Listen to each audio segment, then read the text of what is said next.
Jó, ele é repórter do Grupo Bandeira de Comunicação, apaixonado por esportes olímpicos, está sempre buscando das melhores histórias de superação dos atletas, e para-atletas brasileiros, além de acompanhar diariamente os grandes clubes de São Paulo.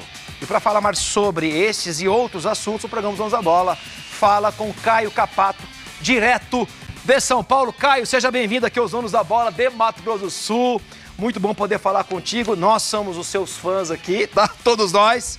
E quero começar abordando com você, Caio, o momento do Corinthians. Você esteve acompanhando aí de perto ontem, antes de ontem, o impeachment do presidente Augusto Melo. O que será do Corinthians nos próximos dias? Parece que o Omar está dizendo que não tem dinheiro em caixa para pagar os boletos. É verdade, Caio? Boa tarde, seja bem-vindo. É verdade, muito boa tarde, o prazer é todo meu de ter recebido esse convite, poder estar ao teu lado, dos amigos e amigas que nos acompanham, sempre que quiserem estarei à disposição, exatamente isso, não há dinheiro no Corinthians, pelo menos é o que foi dito pelo atual presidente, empossado nesta semana, Osmar Stabile, e também o Armando Mendonça, que agora é o vice-presidente, eles já eram da gestão do Augusto Melo, mas estavam afastados, pelo menos pelo entendimento do presidente, não poderiam contribuir, essa foi a alegação que os novos mandatários nos disseram agora.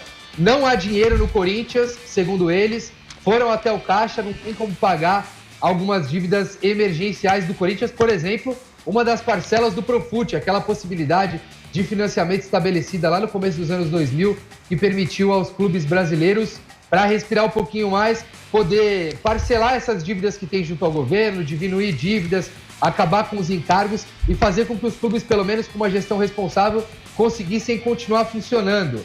Se não paga 3 parcelas, o clube pode ser excluído desse Profut e aí as dívidas voltam a ser de curto prazo. Isso volta a ser um problema enorme, não só para o Corinthians, mas para outros clubes.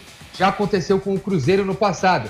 Esse é um dos problemas que o Corinthians tem que administrar, além do problema administrativo, viu, Júnior? Porque há uma assembleia dos sócios para ser marcada pelo presidente do Conselho Deliberativo, Romeu Tuma Júnior, que vai definir pelo último passo do impeachment do presidente Augusto Melo ou não. São os sócios que decidem. Se for aprovado esse impeachment, o que acontece é que uma nova eleição indireta, como a gente costuma dizer, acontece no Conselho Deliberativo, para que conselheiros vitalícios ou conselheiros eleitos com um triênio, para um período de 3 anos, sejam eleitos ao menos 2 vezes, possam concorrer a essa presidência. Indefinições dentro e fora de campo do Corinthians, que além de tudo, como vocês mostraram, eu estava acompanhando, foi eliminado outra vez na fase de grupos da Copa Sul-Americana, é o primeiro brasileiro a cair 2 vezes nessa fase, viu, Júnior? Ô Caio, agora, você que está aí acompanhando de perto o bastidor ele é muito importante, porque você vê as conversas de corredores, os papos de conselheiros. O que esperar do Corinthians? Há a possibilidade de o Corinthians se tornar uma sociedade anônima do futebol? Porque a grosso modo dizendo, nós aqui, pobres mortais, mas se tratando de uma dívida bilionária, eu não consigo enxergar uma luz no fim do túnel se não tiver um parceiro com um aporte bilionário para poder, já de curto prazo, resolver. Há essa conversa dentro do Corinthians, de uma SAF, não? Olha, é importante a gente dizer que eu acho que solução de curto prazo não existe nem com SAF, pelo menos nesse momento. Esse processo da Sociedade Anônima de Futebol, evidentemente, ela tem que passar pelo conselho, é um processo longo, é um processo que outros clubes já experimentaram e que não é garantia de sucesso.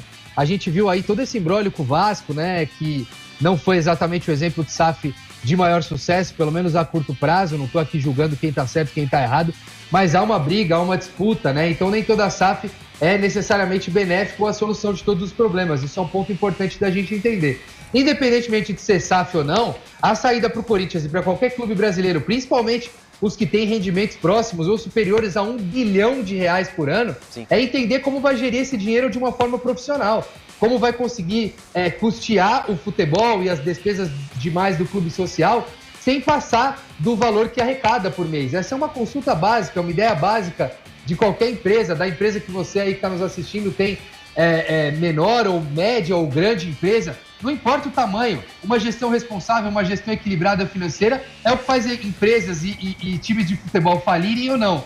Então, não há nesse momento uma discussão sobre SAF no Corinthians, pelo menos não há algo público sendo discutido.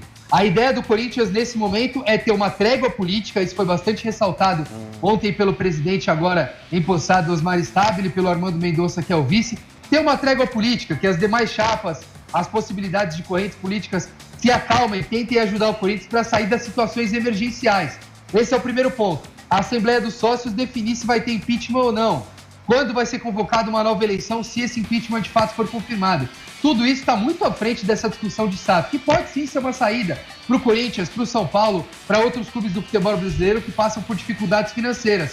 Mas, nesse momento, eu acho importante a gente entender que a SAF não é a salvação para tudo e nem seria tão fácil. Quanto custaria um clube como o Corinthians? Qual é o tamanho da dívida? Quem aportaria esse dinheiro? A que peso e a que contrapartidas? Isso tudo é importante de entender. Não é fácil estabelecer uma SAF num clube do tamanho do Corinthians, não, viu? Ô, Caio, agora, existe a possibilidade de prisão do Augusto Melo? Do envolvimento com crime organizado? Como é que está o andamento policial disso? Possibilidade existe. Ele tá sendo investigado, né? Na verdade, foi indiciado. É importante a gente estabelecer que uma pessoa só é considerada culpada depois do trânsito em julgado do processo até a última instância. O Augusto Melo tem o direito de ampla defesa, como é garantido constitucionalmente para qualquer brasileiro, mas ele foi indiciado pela Polícia Civil, pelo departamento responsável, pelo contrato com a VaidBet, né? O contrato da patrocinadora principal do Corinthians no dado momento, um contrato na época milionário, pela intermediação do negócio, pelo menos para a polícia, no inquérito, no resumo do inquérito, que tem 116 páginas, eu tive a oportunidade de examinar, de ler um pouco desse inquérito, ainda que não seja um grande conhecedor jurídico, a gente tenta entender um pouco do que está acontecendo, e o nome do Augusto é citado, junto a outros nomes, como alguém que, no entendimento da Polícia Civil, pelo menos até agora, por essa investigação, está indiciado, não é culpado, não está pronto para ser julgado, ele ainda tem direito à defesa, enfim. É importante garantir a ampla defesa de todo mundo, a gente coloca sempre isso aqui no Grupo Bandeirantes.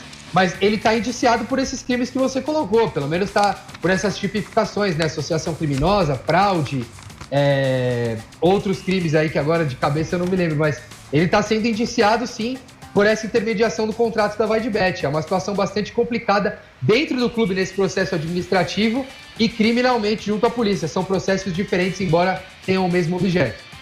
Maravilha, grande Caio, dando aula pra gente aqui. Caio, mudando agora do futebol pro tênis de mesa, no meu tempo de criança, o ping-pong, não é verdade? Cara, que esse esporte ele é incrível, ele é maravilhoso. Você sabe que até pilotos de Fórmula 1 jogam o tênis de mesa para melhorar o reflexo. E a gente tem agora o Hugo Calderano, que é o nosso novo craque esportista brasileiro, que está dando a possibilidade de a gente ter o Mundial e a Copa do Mundo de tênis de mesa. Fala pra gente sobre isso, Hugo, Caio. É fantástico. É fantástico poder contar a história do Hugo. É um cara que eu tive o prazer de acompanhar desde muito cedo, né? Porque sou um amante de esportes olímpicos, como você mesmo colocou. Eu tenho até o livro ali dos Jogos Olímpicos de Tóquio, né? A Olimpíada que o Calderano participou também, depois Paris agora, em que ele chegou muito perto de uma medalha histórica que nenhum país da América Latina tem. Aliás, das Américas, né? Esse é um esporte dominado prioritariamente por chineses, por japoneses, por alguns países europeus. Então, basicamente, o que o Hugo está fazendo, para quem está em casa entender, é alcançar um espaço que não foi criado para nós.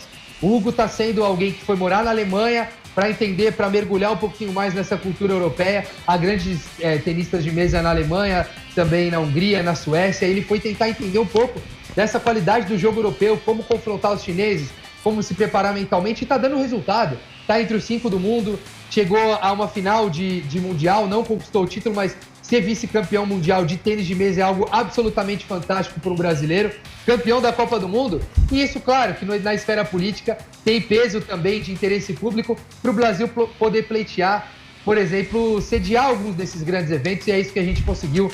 2029, o Mundial de Tênis de Mesa vai ser aqui no Brasil, não tenho dúvida, no Rio de Janeiro, que o Hugo Calderano vai trazer um público enorme, uma torcida fantástica. Até lá ele vai evoluir muito mais ainda o jogo dele, que já é praticamente perfeito. Quem sabe ele não conquiste uma medalha em casa do tênis de mesa. A exemplo de vários atletas fantásticos que a gente tem no nosso esporte, a gente estava falando do Caio Bonfim, medalhista de prata nos Jogos Olímpicos de Paris, na marcha atlética, um esporte que muita gente não conhece. Antes a gente teve Thiago Braz no salto com vara, que também não é o esporte mais popular, apesar de a gente estar falando de atletismo.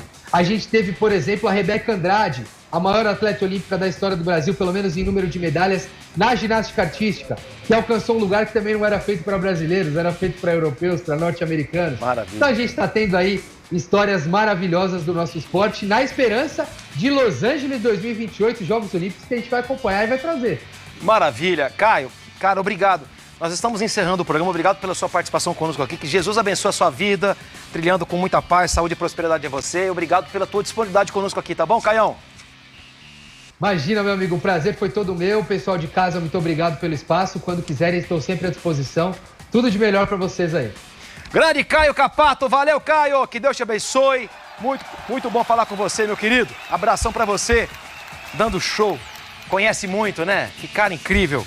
Grande Caio, podendo proporcionar para nós aqui essa aula que ele nos deu do momento do Corinthians, do impeachment, do que vai acontecer daqui para frente e, claro, do ponto de vista dele, dos esportes olímpicos, que ele arrebenta a boca do balão.